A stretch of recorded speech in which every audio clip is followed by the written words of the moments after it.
नमस्कार मित्रांनो, सुख म्हणजे नक्की काय असतं या मालिकेच्या आजच्या भागामध्ये आपण पाहणार आहोत. नित्या आणि आदिराजचा पाठलाग करणारा व्यक्ती हॉस्पिटलमध्ये येतो. तो वॉचमनला शालिनी शिर्के पाटील नावाची चिठ्ठी दाखवतो आणि वॉचमन त्याला आतमध्ये सोडतो. शालिनी रूममध्ये एकटीच बडबडत असते. तितक्यात तो व्यक्ती त्या ठिकाणी येतो आणि त्याला पाहून शालिनी म्हणते की किती वेळ लावला तू, पण मला येत नाही, माझा अजून होमवर्कसुद्धा झालेला नाही. आणि पुन्हा वेड्याचं नाटक करतच असते. अचानकपणे ती म्हणते की आणखी वेळ लावला असता तर वेळ हातातून निघून गेली असती. तो व्यक्ती म्हणतो की येणार, वेळेतच येणार, त्या नित्य अधिकारीचा बदला जो घ्यायचा आहे, उशिरा येऊन कसं काय चालेल. तो व्यक्ती दुसरा तिसरा कोणी नसून ईशान असतो. त्याला मागचा प्रसंग आठवतो. तो जेव्हा जेलमधून सुटतो तेव्हा शालिनी त्याला कॉल करते. तो स्वतःशीच म्हणतो की शालिनी मॅमचा फोन, म्हणजे हे संकट आहे की संधी आहे, आणि तो फोन उचलतो. शालिनी विचारते सुटलास ना. ईशान विचारतो की तुम्हाला कसं माहिती. शालिनी म्हणते मीच तुला सोडवलं आहे. ईशान तिचे खूप आभार मानतो. शालिनी म्हणते की आभार नंतर मार, अगोदर मला भेटायला ये. मला तुझी गरज आहे आणि तुला माझी, त्याच्यामुळे वेळ न वाया घालवता लगेच मला भेटायला ये. ईशान म्हणतो की भेटायला यावंच लागेल, तुम्ही जो फोन केला आहे. एकदा का आपण भेटलो मग यातून चांगलंच निष्पन्न होणार हे नक्की. शालिनीला देखील हॉस्पिटलमध्ये जातानाचा प्रसंग आठवतो. ती लपून छपून पाहणारी व्यक्ती म्हणजे ईशानच असते. तो प्रत्येक गोष्टीकडे लक्ष ठेवत असतो. जेव्हा ॲम्ब्युलन्सचा ॲक्सिडेंट झालेला असतो त्यावेळेसुद्धा ईशान तिथे असतो.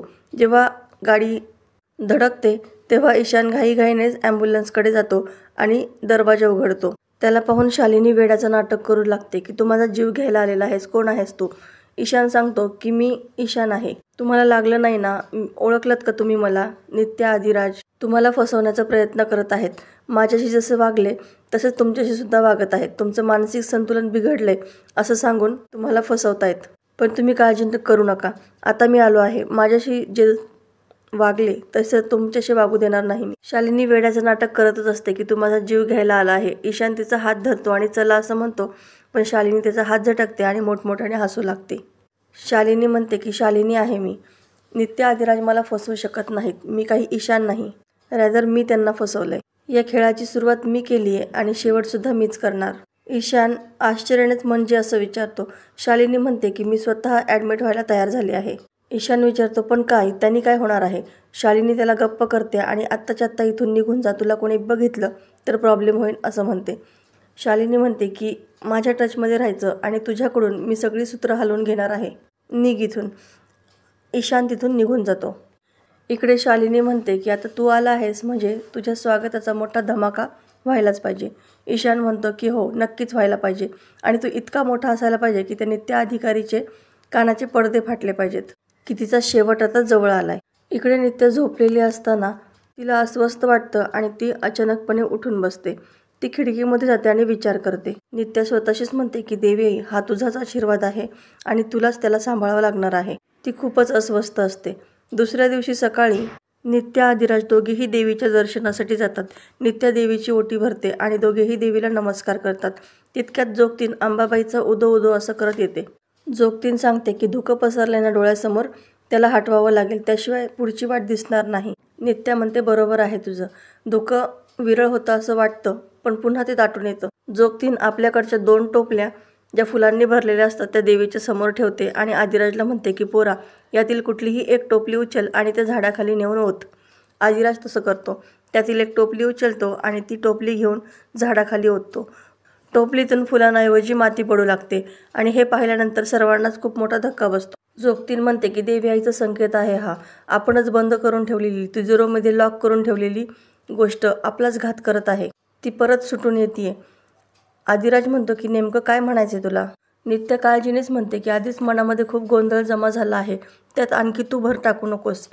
जोगतीन सांगते की लय खोलवर दडून बसलं आहे सत्य, त्याला लवकर बाहेर काढा, वेळ वाया घालू नका. इकडे हॉस्पिटलमध्ये शालिनी सर्व वेड्यांसोबत खेळत असते, एकटीच बडबडत असते. तितक्यात नित्या आणि आदिराज त्या ठिकाणी येतात. ती त्यांच्याकडे पाहते आणि सर्वांना सांगते की हे माझे फ्रेंड्स आले आहेत, सर्वांनी त्यांना हाय म्हणा. शालिनी त्या दोघांना सांगते की हे माझे न्यू फ्रेंड्स आहेत आणि आपण पकडापकडी खेळायची का, तू खेळशील का माझ्याशी, असं म्हणून आदिराज समोर जाऊन उभी राहते. चल ना आपण खेळू.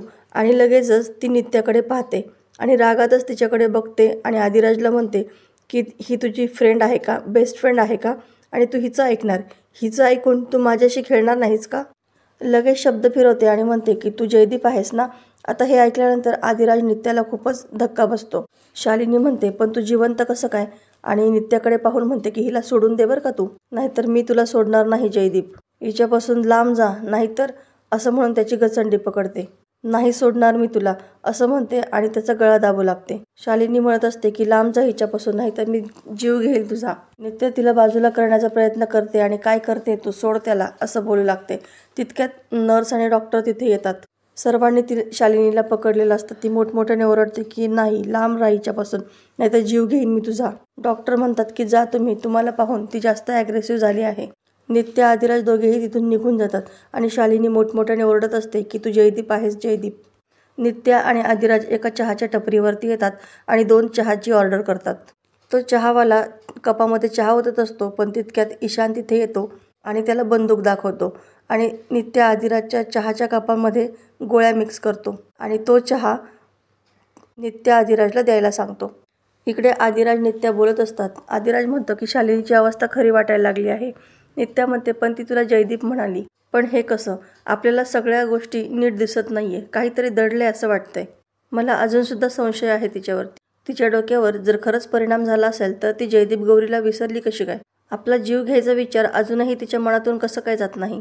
तितक्यात चहावाला त्या दोघांनाही चहा आणून देतो आणि ते दोघेही चहा पिऊ लागतात. ईशान झाडाआड लपून ते सर्व पाहत असतो. त्या दोघांच्या गप्पा चालूच असतात. ते चहा पितात आणि तिथून निघून जातात. आदिराजची गाडी निघून गेल्यानंतर एक कार दुसऱ्या दिशेने येते.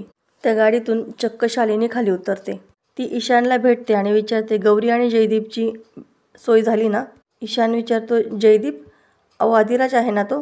शालिनी नाही अशी मान डोलावते आणि आदिराजच जयदीप आहे असं म्हणते. पण हे मला कळालंय, हे त्यांना माहीत नाही. जयदीप आणि गौरीचं या जन्मातलं स्वागत आणि निरोप एकत्र करणार ही शालिनी. आता खेळात रंगत येणार. जयदीप आणि गौरी विरुद्ध पुन्हा एकदा शालिनी. खेळ तोच आहे, जुनाच आहे, पण नव्याने सुरू झाला आहे आणि नेहमीप्रमाणे एक पाऊल मी पुढं असणार आहे. खूप बरं झालं की आदिराजच जयदीप आहे हे मला अगोदरच कळालं. तेव्हा शालिनीला आठवतं की जेव्हा नित्याने तिला काचेच्या पाण्याच्या पेटीमध्ये बंद केलेलं असतं, त्यावेळेस ती गटांगळ्या खात असते आणि कबुली द्यायला तयार होते.